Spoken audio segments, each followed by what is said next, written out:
Suatu hari saat sore telah tiba, si gadis yang bernama Hesti baru saja pulang dari rumah temannya yang bernama si Reni. Sesampainya di depan pintu rumah, Hesti mendengar suara pertengkaran yang sangat hebat di dalam rumahnya. Dengan perasaan yang takut dan sedih, Hesti hanya bisa menangis dan mendengar orang tuanya yang selalu bertengkar. Dia pun meninggalkan rumah tersebut dan pergi ke tempat yang sepi dan sunyi. Suatu tempat yang biasa Hesti jadikan tempat merenung dan sendiri, yaitu jembatan di tengah sawah kampung. Sembari membawa motor kesayangannya, dia melaju dengan sangat cepat, dengan hati yang hancur karena melihat orang tuanya selalu bertengkar. Tidak butuh waktu lama, akhirnya Hesti sampai di jembatan di tengah sawah kampung. Hesti menghentikan motornya. Dengan perasaan yang sedih, Hesti berteriak sekencang mungkin untuk bisa menghilangkan kesedihannya tersebut. Kenapa hidup saya seperti ini? Selalu saja melihat orang tua bertengkar terus-menerus dan tidak pernah damai. Teriakan Hesti dengan perasaan yang kacau. Di jembatan itu Hesti sendirian, dengan menangis sejadi-jadinya. Dari perasaan yang kacau dan hancur, Hesti putus asa dan ingin sekali mengakhiri hidupnya dengan cara melompat dari jembatan itu. Dan tidak lama kemudian, Hesti pun melompat dari jembatan tersebut dengan sungai yang banyak sekali bebatuan. Tidak selang lama, dia sudah tidak bernyawa karena terbentur bebatuan di sungai yang dangkal itu.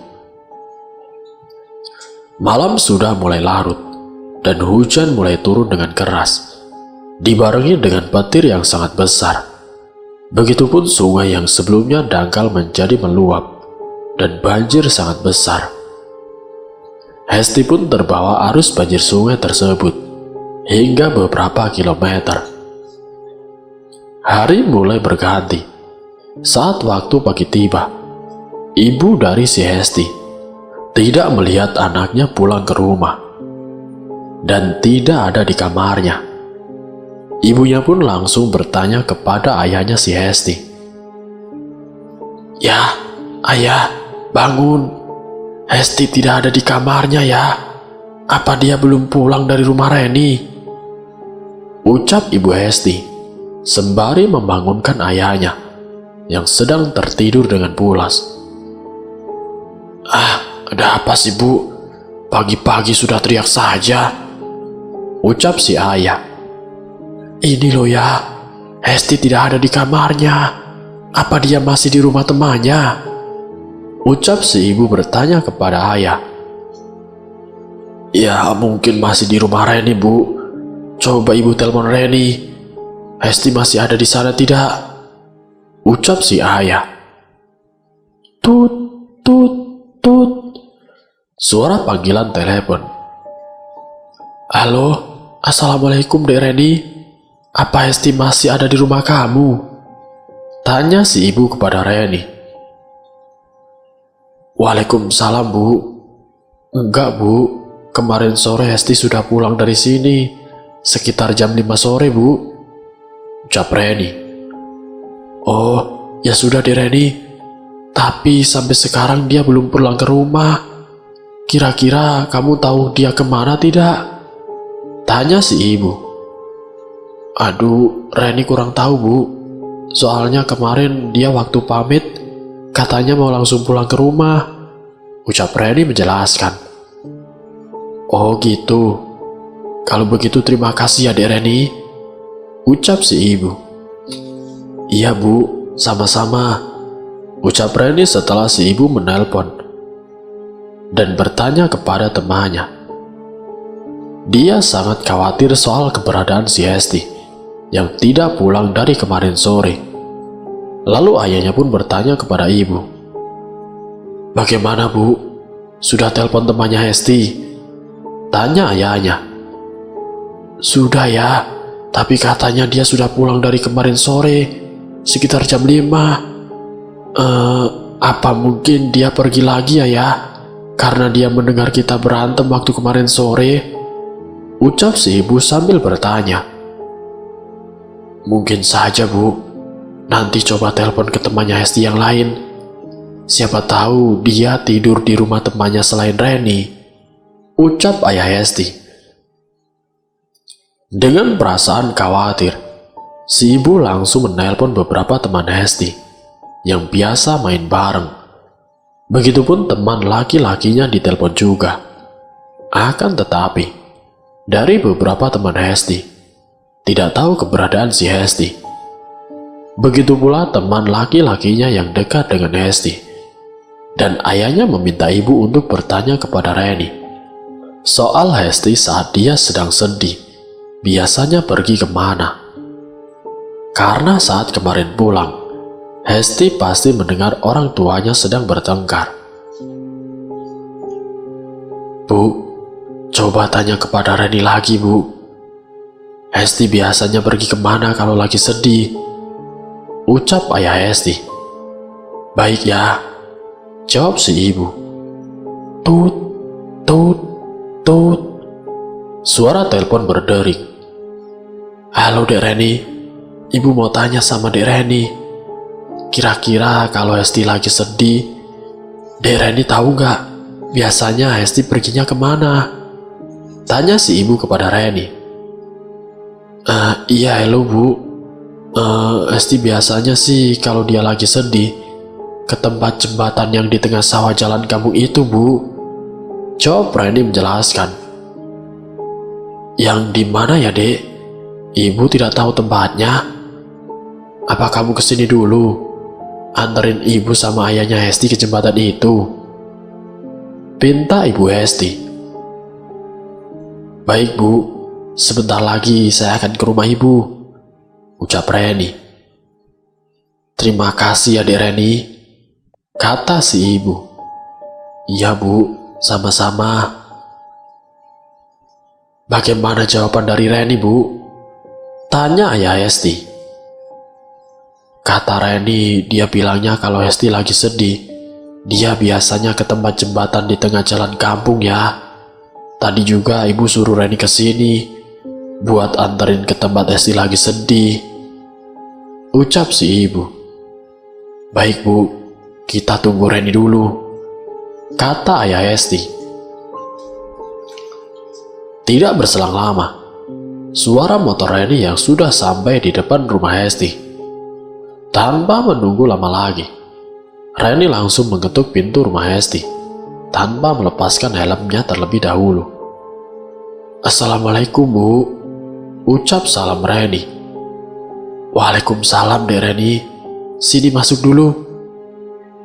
Terima kasih Bu. Pak, apa kita langsung saja ya Bu ke tempat jembatan itu? Soalnya saya juga khawatir sama Hesti, ucap Reni. Ya sudah, ayo kita langsung ke sana saja. Tanpa menunggu lama lagi, mereka pun langsung pergi ke jembatan yang ada di tengah sawah jalan kampung. Karena perjalanan yang lumayan jauh dari rumah, mereka melaju dengan sepeda motornya dengan cepat. Ya, ayah, itu motornya Hesti ada di sana. Tapi kok kelihatannya Hesti tidak ada di sana ya? Tanya ibu kepada ayah Hesti. Betul Bu, itu motornya Hesti. Coba kita ke sana dulu Bu, ucap ayah Hesti. Sampailah mereka di jembatan di tengah sawah dengan melihat motor anaknya. Mereka saling bertanya dan mencari Hesti di sekeliling motornya. Akan tetapi, Hesti tidak ketemu. Setelah 2 jam mereka mencari di sekeliling, kekhawatiran si ibu semakin takut dengan anaknya. Ibu pun bertanya kepada ayah Hesti, bagaimana caranya agar anaknya bisa ketemu kembali. Sampai-sampai ibu meminta ayah untuk melapor kepada polisi untuk membantu mencari si Hesti. Ya, bagaimana ini? Sudah 2 jam lebih anak kita belum ketemu juga. Tanya Ibu Hesti. Sabar Bu, sabar. Nanti juga akan ketemu. Mau sabar gimana ya? Orang motornya ada di sini, tapi Hestinya tidak ada. Mau gimana lagi? Coba ya lapor polisi, biar bisa bantu cari Hesti. Iya Bu, sabar. Pasti Hesti ketemu kok. Lagi pula kalau lapor polisi, juga harus nunggu 2 kali 24 jam dulu, baru bisa lapor. Lebih baik kita pulang ke rumah dulu, motornya dibawa, dan kita pikirkan lagi bagaimana caranya supaya anak kita ketemu. Betul juga sih ya. Ya sudah kalau gitu, Ibu ikutin ayah gimana baiknya. Dan kamu Dek Reni, kalau kamu mau pulang duluan, gak apa-apa. Nanti Ibu kabarin lagi ya kalau Hesti ketemu. Baik Bu, ucap Reni. Mereka pun langsung pulang ke rumah. Begitupun Reni, teman dari Hesti, pulang juga ke rumah. Saat di perjalanan, mereka sangat mengkhawatirkan keberadaan si Hesti yang hanya ketemu motornya. Pikiran negatif pun mulai muncul dari sang ibu, sehingga membawa motornya pun sangat lambat. Sesampainya di rumah, suasana rumah yang biasanya diisi dengan pertengkaran sekarang menjadi sunyi dan damai. Ketika anaknya yang bernama Hesti belum ditemukan, kekhawatiran mereka sampai bertanya kepada para saudara dengan menelpon satu persatu. Setelah 2 kali 24 jam berlalu, mereka pun memutuskan untuk melapor kepada polisi untuk mencari keberadaan si Hesti. Namun saat akan beranjak ke sana, Reni pun ikut untuk menjadi saksi, dan motor Hesti dijadikan bukti. Sampai di kantor polisi, mereka langsung saja membuat laporan untuk meminta pencarian si Hesti. Mereka langsung bergegas mencari kembali si gadis tersebut yang hilang di jembatan tengah sawah dekat kampung. Dengan dibantu tim SAR dan polisi, setiap sudut jembatan juga sungai ditelusuri terus-menerus. Hari telah berlalu. Di hari pertama dan hari kedua pencarian, ayah Hesti tidak menemukan apapun. Begitupun juga dengan Ibu Hesti, hanya bisa membantu doa di rumah dengan berharap anaknya cepat ketemu dan selamat. Dan sampai pencarian hari ke-7, polisi dan tim SAR tidak bisa menemukan tanda-tanda keberadaan si gadis itu. Dan akhirnya mereka menghentikan pencarian gadis itu. Ayah Hesti juga begitu sudah merasa putus asa dengan berharap kepada Tuhan supaya anaknya bisa ketemu dan selamat. Namun di saat tim SAR dan polisi akan mengunjungi rumah Hesti dan akan memberitahu kepada keluarganya tentang pencarian yang akan dihentikan hari ini, hari ke-7. Selamat sore untuk keluarga dari Hesti. Kami mohon maaf, pencarian kami hentikan hari ini dikarenakan tidak menemukan tanda-tanda apapun tentang keberadaan Hesti di sekitar jembatan. Kami pamit untuk mengundurkan diri dari pencarian, ucap tim SAR kepada keluarga Hesti. Baiklah Pak, jika memang tidak bisa ditemukan, kami juga mengucapkan banyak terima kasih kepada tim SAR yang sudah membantu pencarian anak saya, ucap ayah Hesti kepada tim SAR. Baik Pak, sekarang saya mohon pamit, ucap tim SAR. Namun saat tim SAR akan beranjak pergi dari rumah Hesti, tiba-tiba ada seorang kakek tua berlari terbirit-birit ke rumah Hesti dan memberitahu kepada keluarganya dan juga tim SAR itu bahwasanya kakek itu menemukan mayat perempuan di tengah-tengah sawah yang sepertinya terbawa arus sungai waktu banjir kemarin lusa. Kakek itu pun menjelaskan ciri-ciri si gadis dan juga tempat di mana dia menemukan mayat tersebut. Assalamualaikum Pak Herman. Ini Pak, saya menemukan mayat perempuan di tengah sawah dengan ciri-ciri seperti di Hesti. Saya belum berani menyentuhnya sebelum pihak berwajib yang mengurusnya, ucap si kakek tua. Waalaikumsalam kek. Kakak menemukannya di sebelah mana kek? Ucap ayah si Hesti. Di tengah sawah, jauh dari jembatan itu. Kira-kira ada 1 kilometer dari jembatan itu. Ya sudah, kalau begitu kita langsung ke sana saja. Biar nanti tim SAR dan pihak kepolisian yang akan mengurusnya, ucap tim SAR. Baik Pak, kalau begitu ayo ikut saya, ucap si kakek. Mereka langsung bergegas ke tempat di mana mayat Hesti ditemukan. Namun setelah sesampainya di lokasi tersebut, kedua orang tua si Hesti langsung terkejut melihat jasad putri tunggalnya tergeletak di pinggir sungai. Sontak ibunya Hesti langsung menangis histeris melihat anaknya yang sudah terbujur kaku. Tim penyelamat pun langsung bergegas membawa si Hesti menggunakan kantung mayat untuk dibawa ke rumah untuk sesegera mungkin dimakamkan di pemakaman umum kampung itu. Isak tangis dari keluarga Hesti tak henti-henti menangisi si gadis dari sanak saudara berdatangan ke rumah. Waktu sore pun berlalu. Tempat kejadian di jembatan yang mulanya sepi sekarang menjadi suasana yang sangat lebih sunyi dari sebelumnya. Kejadian-kejadian di malam hari sering dilihat dan didengar oleh warga setempat. Dari suara tangisan di jembatan, bayangan perempuan di jembatan dilihat oleh warga sekitar yang sering lewat jembatan itu. Suatu malam tiba di hari ke-7 meninggalnya si gadis.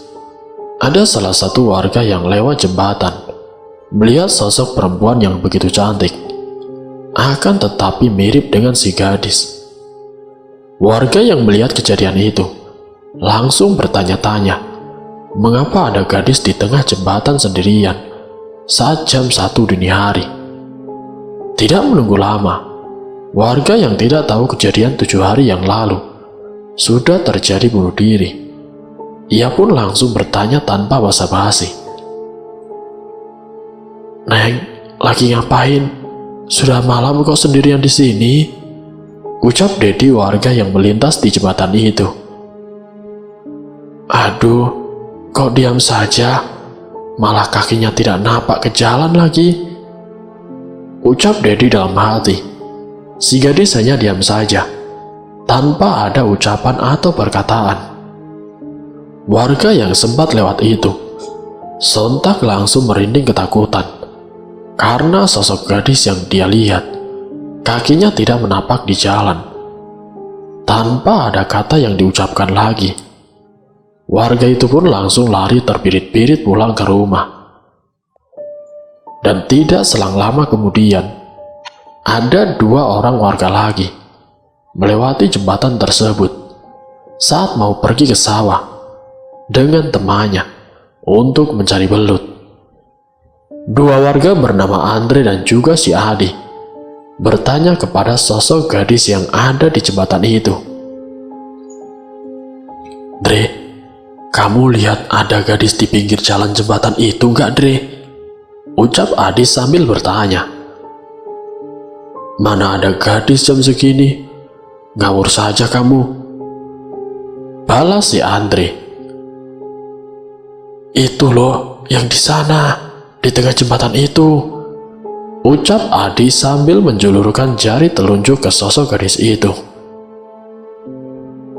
Wah, iya. Masa iya? Sudah jam 2 dini hari, ada gadis di tempat sepi seperti ini, di jembatan lagi, ucap Andre. Ayo Di, coba kita samperin dan tanyakan sama dia. Sudah larut malam begini, ngapain dia sendirian di sini? Ucap si Andre.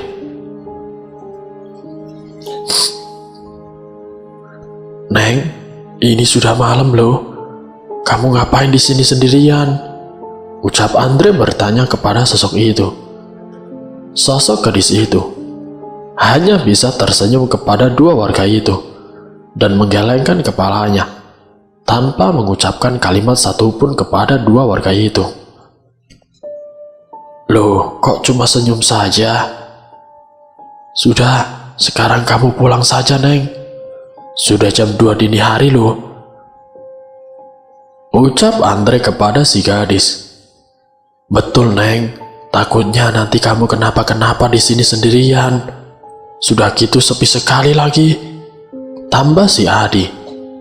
Sosok gadis itu sama seperti sebelumnya, hanya tersenyum kepada dua warga itu.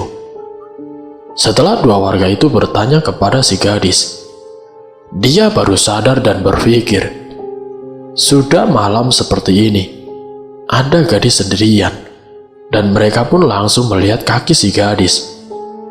Ya, si gadis itu tidak menapakkan kakinya di jalan. Astagfirullahaladzim, lihat di, kaki si gadis itu tidak nampak di jalan, Di. Iya, betul, Dre. Berarti dia bukan manusia, Dre. Ayo kita kabur. Ucap Adi sambil lari terbirit-birit.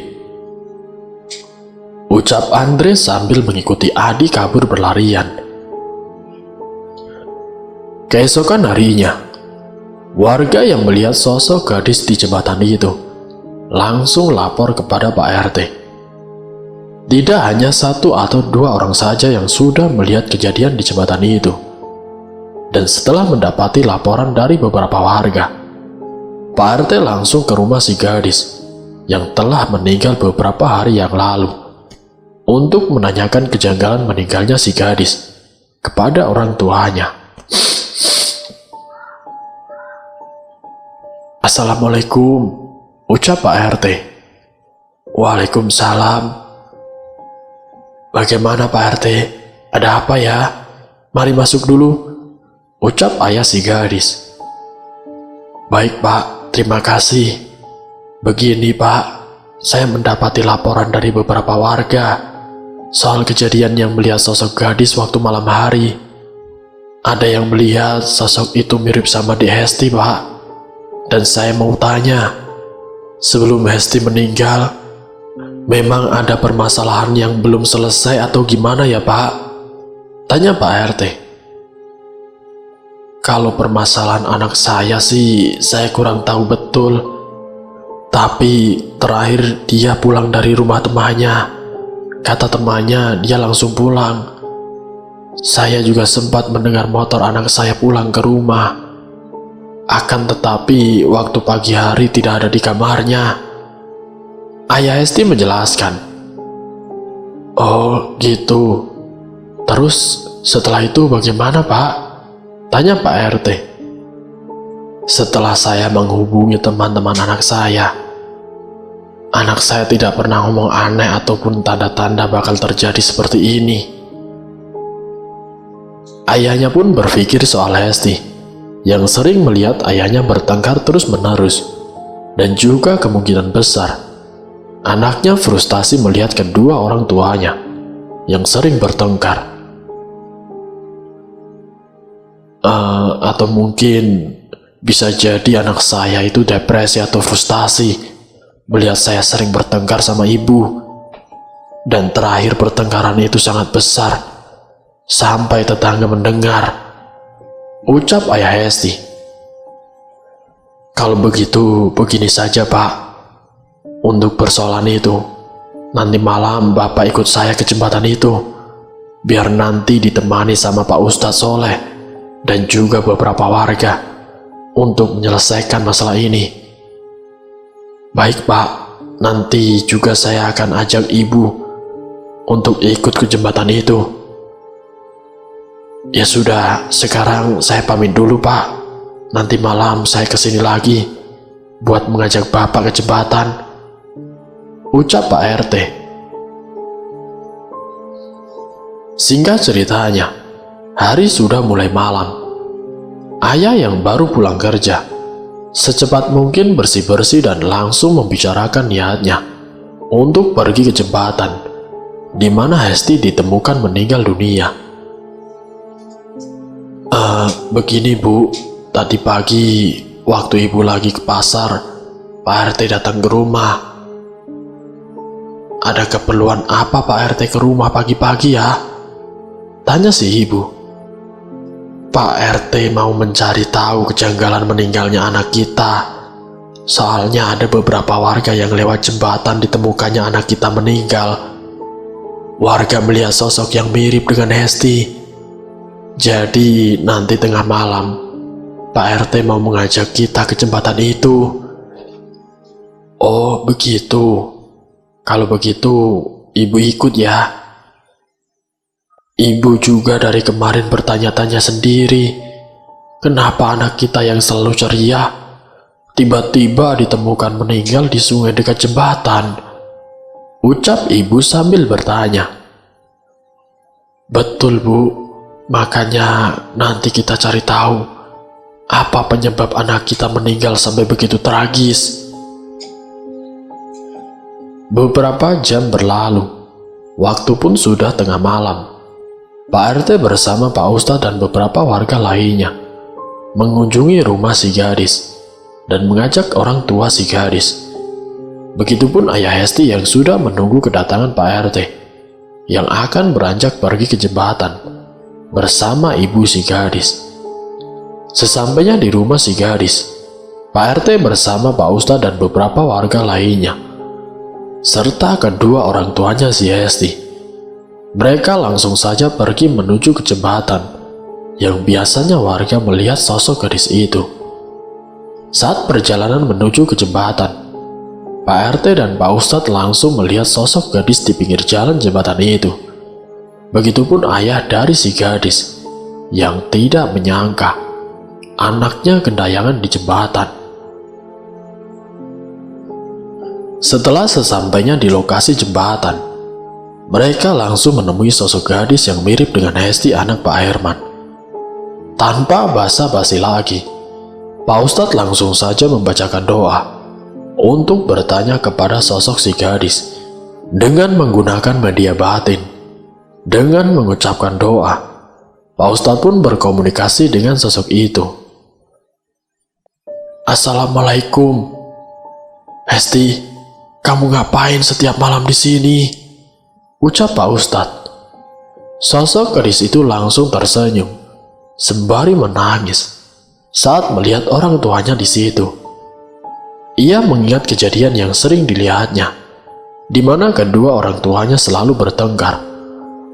Lalu sosok gadis itu pun tanpa ada kata yang diucapkan, dia hanya bisa memberikan kode atau bahasa isyarat kepada Pak Ustadz untuk meminta kepada orang tuanya supaya orang tuanya berhenti bertengkar. Karena persoalan itu yang menjadikan si gadis menjadi depresi dan frustasi dalam hidupnya. Pak Ustadz yang hanya bisa mengerti bahasa isyarat dari gadis itu langsung saja menyampaikan kepada kedua orang tua si gadis, dan gadis itu juga menyampaikan jika kedua orang tuanya tidak bertengkar lagi dan menjalani hidup harmonis, anaknya tidak akan menampakkan dirinya lagi dan tidak akan mengganggu warga sekitar saat akan melewati jembatan itu. Begitu sosok gadis mendengar orang tuanya memenuhi permintaan dia pun langsung menghilang seketika, meninggalkan jembatan itu. Ibu dari gadis itu pun tidak bisa berkata apa-apa lagi, selain menangis melihat anaknya seperti itu. Warga yang melihat dari percakapan Pak Ustadz dengan ayah si gadis pun terasa tenang, karena jembatan yang biasa dilalui warga setempat sudah tidak ada yang mengganggunya lagi. Ya sudah, karena permasalahan ini sudah selesai, kita langsung pulang saja. Untuk warga yang biasa melewati jembatan ini, sudah, jangan takut lagi soal sosok gadis anaknya Pak Herman. Sudah, jangan takut lagi. Karena dia juga tidak akan kembali lagi ke jembatan ini, ucap Pak Ustadz sambil memberi arahan kepada warga. Baik Pak Ustadz, ucap warga. Buat Pak Herman, setelah ini saya minta jalani kehidupan kedepannya lebih harmonis lagi.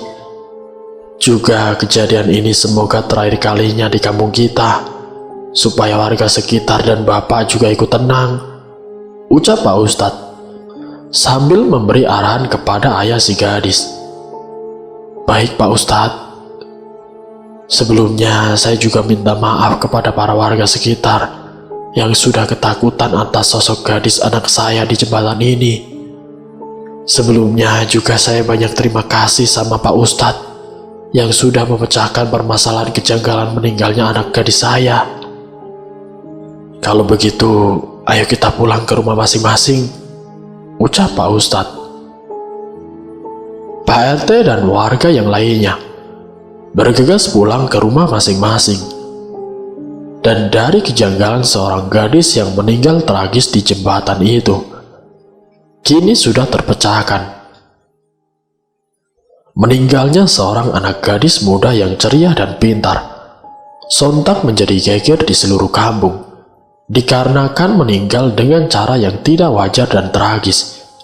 Anak gadis yang putus asa, depresi, dan juga frustasi akibat ulah dari orang tuanya sendiri. Semoga dari kisah ini kita dapat mengambil hikmah dan juga pelajarannya. Ambil sisi positifnya dan buang jauh-jauh sisi negatifnya. Terima kasih untuk kalian yang sudah mampir di channel kami. Jika kalian tertarik dengan video kami, silakan tekan tombol like, share, dan komen. Tekan subscribe untuk mengikuti video-video kami yang selanjutnya. Wassalamualaikum warahmatullahi wabarakatuh.